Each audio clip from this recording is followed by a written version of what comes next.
Today on Judge Faith, a heated dispute over the condition of a rental property takes center stage. Point one side claims the space was left in complete disarray.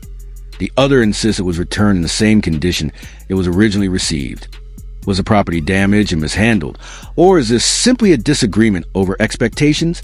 As photos, testimony, and timelines are reviewed, Judge Faith looks for proof beyond the accusations that I end this courtroom. The truth about what really happened behind those doors is about to come out. I decided this would be my opportunity to go see what was really going on in the apartment. The entire house was a hot mess express.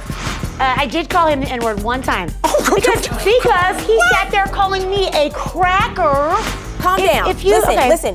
Look at me. Breathe. You can just relax and take a moment. I'm going to go through the text messages.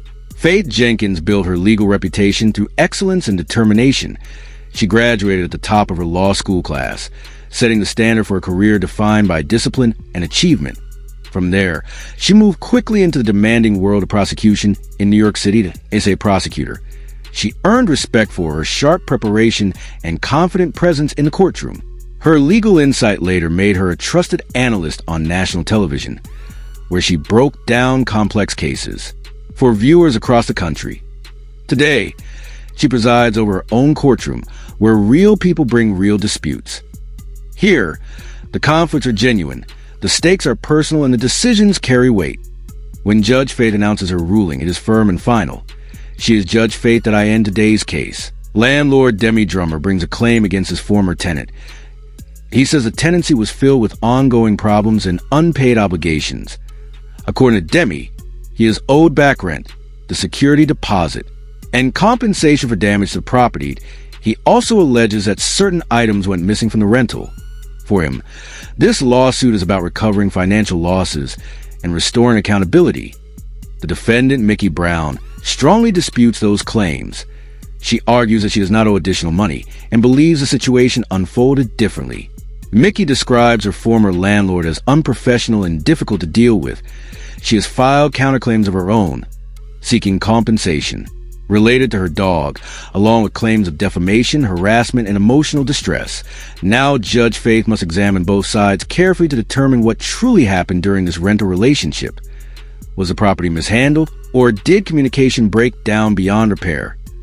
In this courtroom, accusations will be tested, and only the evidence will guide the final decision.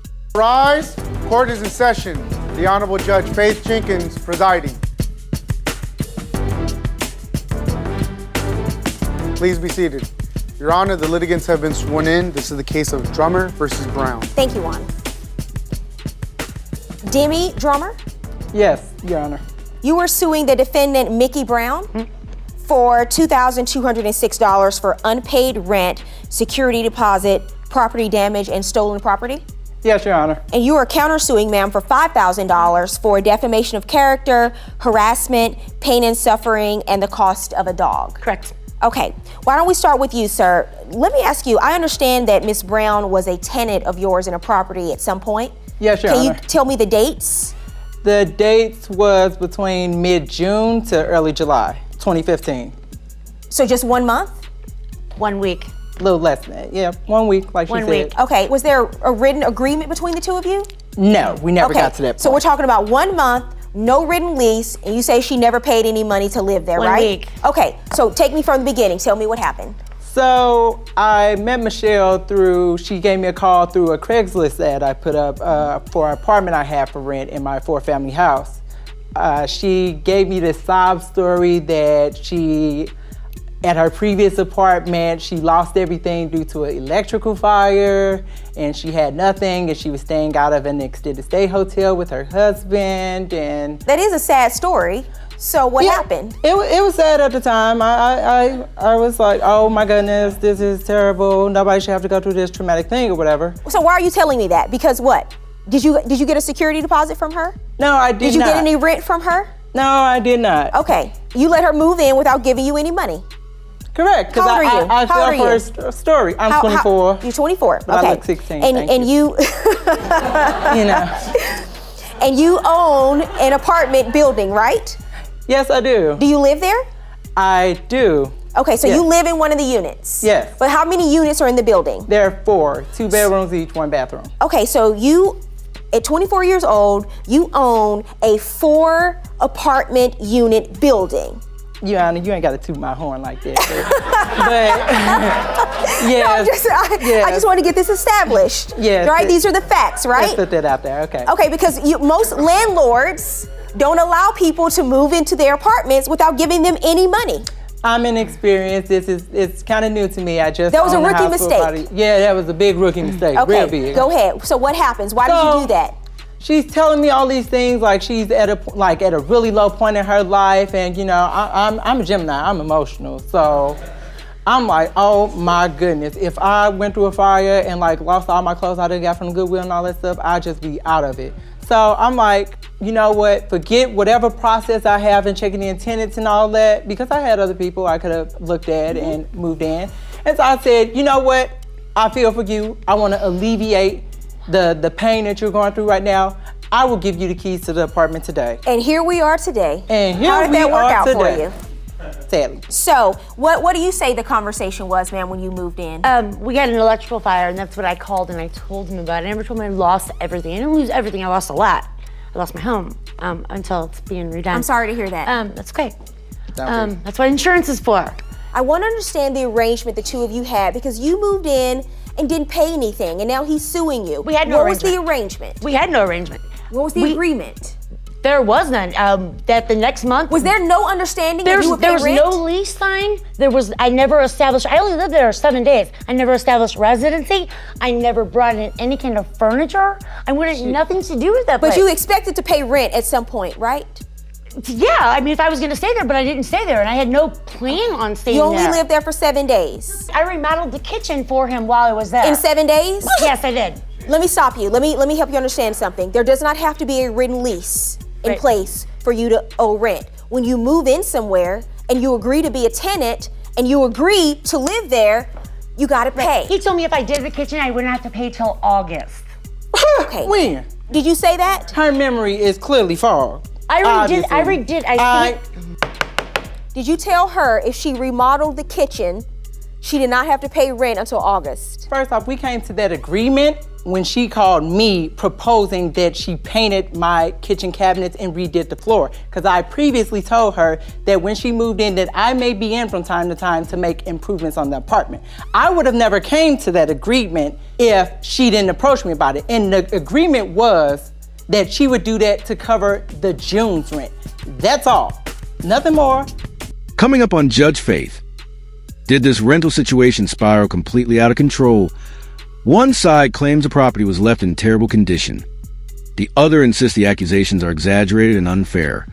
Was the home truly damaged beyond reason? Or is this a dispute fueled by frustration? As evidence is presented, Judge Faith takes a closer look at what really happened inside those walls in this courtroom. The truth is about to be uncovered. It was a dead dog you found in the apartment. Allegedly, her friend beat the dog to death. My dog died at Webster Groves Animal Hospital. Landlord Demi Drummer comes to court claiming his former tenant created trouble from the very beginning. He says the tenancy was marked by conflict, unpaid bills, and ongoing tension. According to Demi, he is still owed back rent, the security deposit, and compensation for damage he says was left behind. He also alleges that certain personal items went missing from the property. For Demi, this case is about recovering financial losses and holding his former tenant accountable. Defendant Mickey Brown strongly disputes those accusations. She argues that she does not owe any additional money and believes the claims are unfair. Mickey says her time in the rental was cut short because the living situation became uncomfortable and difficult. She has filed counterclaims of her own, seeking compensation related to her dog, along with claims that her character was unfairly attacked. In addition, she alleges harassment and emotional distress during her stay. Now, Judge Faith must sort through conflicting accounts and determine what truly happened. Was this a case of unpaid obligations and property damage, or a rental arrangement that fell apart due to strained relations? In this courtroom, only solid evidence will decide the outcome. What is this a photo of, sir? Well, that big, beautiful air mattress is the air mattress I lent to the roommate that she decided to move in like 2 days after she moved into the apartment, where also the dead... So now there's How many people were living there? My husband and I, and then his friend, who actually, it was his friend who actually was in that room. His friend, your friend. Ma'am, did you not have another friend living in the No, apartment? no, I did not. My Okay, husband and I go don't ahead. have Go ahead, roommates, sir. Your Honor. Crime in the court. Last time I checked, but okay. What's a crime? Perjury. What is this a photo of, sir? In the middle is a No, pile no, of no. stolen clothes surrounded by dog feces and you stuck with that. urine. Wait, you had No, dogs? no. I moved out. I She moved had a out zoo. after a week. When I left there, it was spotless. He signed a lease with them. That's all their stuff. there was no None of my paperwork, so stuff how was in is that there. Next photo. You see that right there? That to the right. That's a range. These are the people that Miss Brown associates herself with. I have family members who stay in that building. My mother stays in that building. My sister stays in that building. My 3-year-old niece stays in that building. There is no way I would expose my niece to people who would have a syringe sitting in the bathroom mirror or have a rat in a kitchen pantry. And it's not a rat, it's a gerbil. And it's my That pet. you left there. So that was yours. No, that was, none of that was mine. He took this picture. How'd you know it was a gerbil and not a Because rat? it's my rat. He took that picture when I But it's lived a there. gerbil. The 7 For days that you 7 were days, there. Yes. What about Oh, the my syringe? No, I don't have, no, So I why have did no you move idea. out after? Why did you move out? Okay, I'm Calm gonna tell down. you. Calm down. If you- listen, okay. listen. Look at me. Breathe. You lived there. Why did you move out after 7 days? Because my life was threatened. It was a horrible neighborhood. Okay. I don't do drugs. I don't like drugging. When you moved out, ma'am, did you take all of your property did. and Yes, I did. everyone else with you when you vacated? Yes, I did. Okay.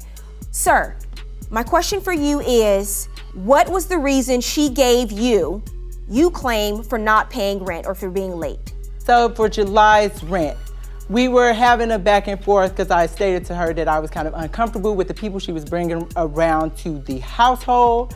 And Did he tell you that, ma'am? I didn't live there in July. I lived in my new apartment in July. Okay, go ahead. Which, to bounce off of that, she said when she left in June, she said she left because her pop was sick. And he eventually, unfortunately, ended up dying. You told him that your father died? Yeah, he did. Okay, but it's not your father, it's your husband's father. It's my husband's father, yeah, but I've been married for 16 years. So you're saying he was like a father to you? Yes, he was. Okay, and you say that's not what she told you? That's not what she What told did she me tell at you? all. She basically said her papa was sick, and so that's when she went ghost Carmen Sandiego on me and stuff and disappeared. And then she said eventually, like a few days later, her father died and she's basically an orphan. Did she tell you she was coming back? Yes, she did. Okay, do you have any of that via text message? May I see your text messages, please? Just give me all of your text messages. Give me your phone. Text messages, phone.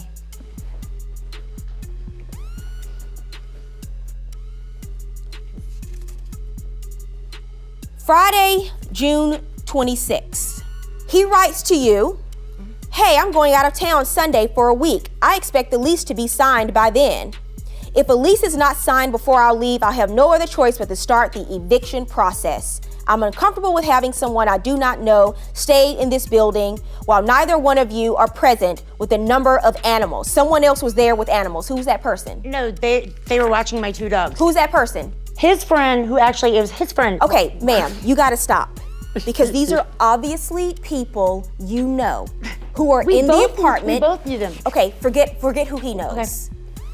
And you have them there watching your 2 dogs, right? I paid them, yes. Okay, so you haven't moved out of the apartment in just 1 week because your 2 dogs are still there. Am I right? Just my dogs were there. I was not there. So you None of my haven't property moved was there. out because your dogs are there. So your dogs get to live in the apartment for free?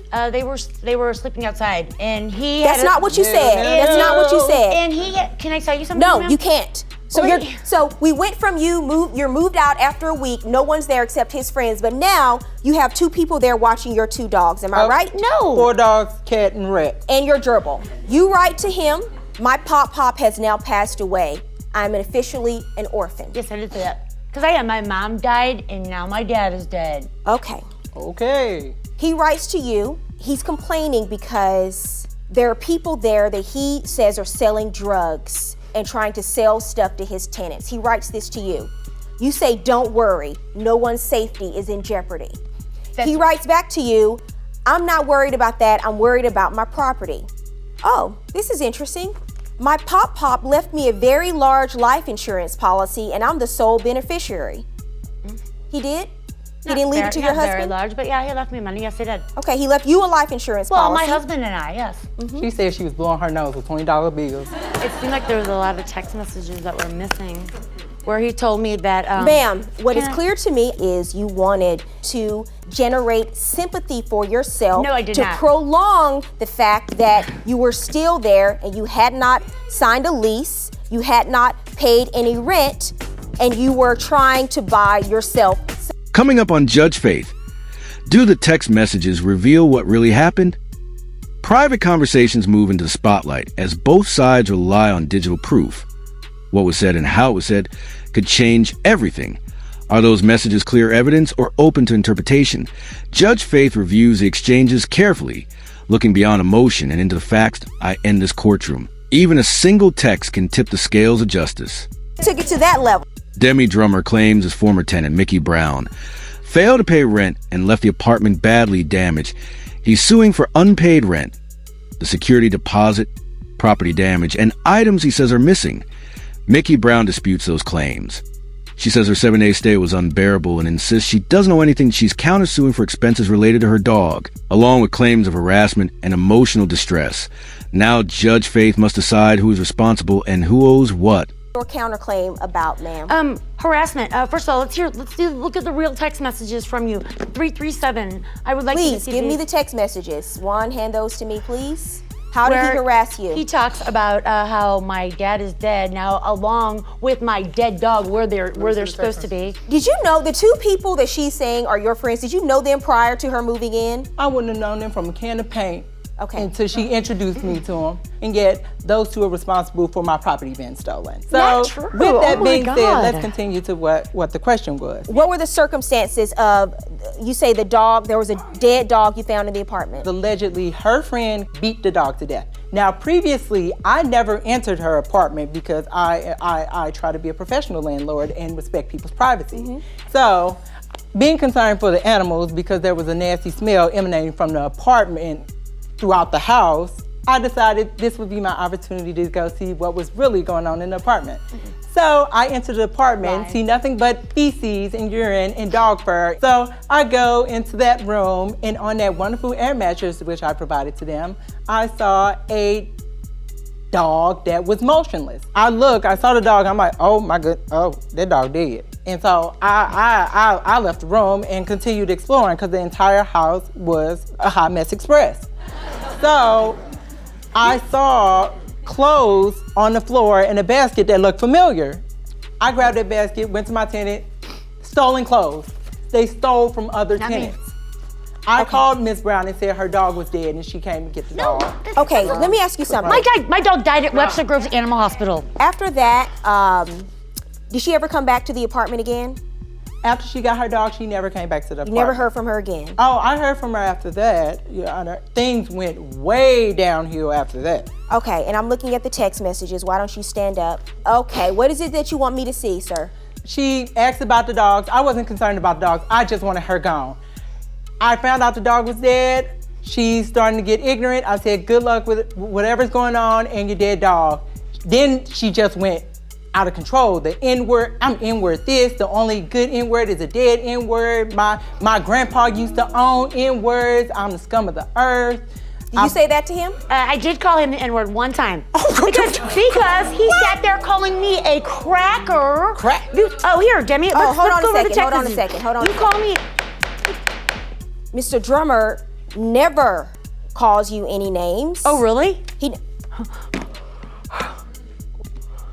He wrote to you, good luck finding your dogs. Your dogs had run off, ma'am? No, they did not. My dogs were at my house with me. One dog was dead, one dog ran away. My dog died. He wrote to you, good luck finding your dogs. You wrote, like my daddy used to say, the only good is a dead. No, I did not say that. I did But not I'm say that. crazy. Demi, ma'am. Hell KKK. I would You never took say it to that level. No, you know what? She went All right, in. I'm done hearing all of this. There's nothing more to be said. You're a liar. You want to call him what you want to call him. If you want to be ignorant, if both of you want to call each other names, doesn't matter. I'm here to... Coming up, Judge Faith delivers her decision. After hearing both sides, she's ready to settle the dispute, and now, Judge Faith rules. The arguments end here. The verdict is final. Tenancy, because as you told me, we didn't sign a lease. Now, in your mind, there's no proof that you have to pay rent. That's not the way it works. Clearly, there's an agreement here that you have to pay rent, especially for July, because we're not talking about bartering for kitchen renovations or anything like that. July is strictly rent. But not only that, when it's a oral lease, you still have to give 30 days notice when you're moving out. And here you are, July 4th, your dogs are still there. You haven't given him 30 days notice that you're vacating. When are you taking your dogs? When are you leaving with your dogs? So not only do you owe for July, you also owe for August. Lesson to you. When you have someone move in to your place, get your lease in writing. No one moves in without giving you money. You don't put keys in this hand without cash or money coming in this hand. That is the rule, and there are no exceptions, because you wouldn't be in this position today. The number one rule that landlords should stick to: you don't give someone possession of your apartment without collecting rent. You had someone there who never paid you a single dime, and she left, and I believe those photos are accurate, she left the place in a mess. Counterclaim is dismissed. Judgment for the plaintiff, $2,206. I'm taking you to court for this, Demi. I need my money. You're gonna need it for that house, Demi. You're gonna need it for that house. I feel like Judge Faith's ruling was fair. She obviously saw through her lies and the deception that she or the facade she put on me in order to get an apartment and do whatever in the world her and her friends do. So it was a good ruling. I win. Yay me. Money. My dog and my dad are dead in the ground where they belong. Tell me what a wonderful person he is, you guys. You guys didn't hear any of that, did you? You know, and then you're clapping. You guys don't know Demi Drummer. If you or someone you know has a dispute, don't try to handle it alone. Let the legal process work the right way, with fairness and order. Bring your case to Judge Faith and get a clear decision. Submit your case. Visit judgefaith.com and share your story. Your situation could be the next one heard in this courtroom. We'll see you in court.